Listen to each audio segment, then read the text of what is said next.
You know, John Newton, the repentant slave trader, he wrote the haunting hymn, Amazing Grace, to express his grief about his sinful behavior. The hymn concludes with the refrain, was blind, but now I see. The legalization of abortion on demand in America in 1973 amounted to a puncture in our nation's soul. We were blind. And since Roe v. Wade decision, since we decided to devalue life in the womb, we've been watching the unraveling of the culture and our society itself, the very fabric of our nation. In 1960, 72% of American adults over 18 were married. Today, it's 50%. In 1970, about 11% of births were to unmarried mothers. Today, it exceeds 40%. Birth rates are at an all-time low, and well below what is needed for our population to grow. In a recent Pew survey, only 16% of men and 17% of women said marriage is essential for a fulfilling life. And only 16% of men and 22% of women said having children is essential to a fulfilling life. Wow, as we have dismissed our Creator from our public spaces, as we have exchanged love and meaning for crass materialism, the evidence is clear that in the trade-off, we exchanged a culture of life for a culture of death. And by doing so, we put the future of our nation in jeopardy. So now it's time for us to see. Now it's time for our John Newton moment of repentance and transition. Abortion is tearing our country apart, and it's deeply hurting our innocence. Abortion is an illusion. Deep regrets and pain and nightmare come from this illusion that there's some escape valve from personal responsibility in life.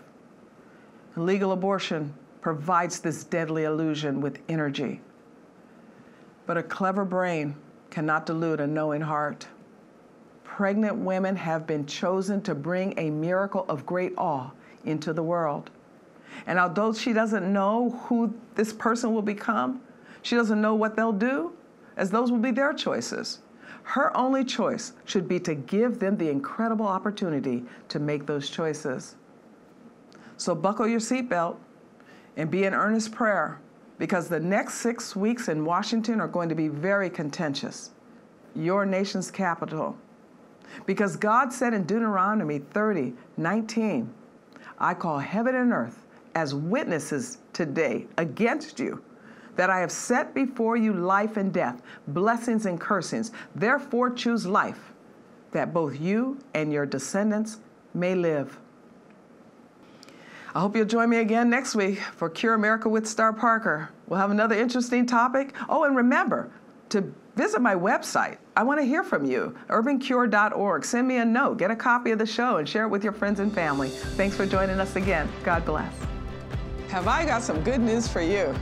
Due to the pandemic, Cure is opening an opportunity that we've never had before for general populations and people like you.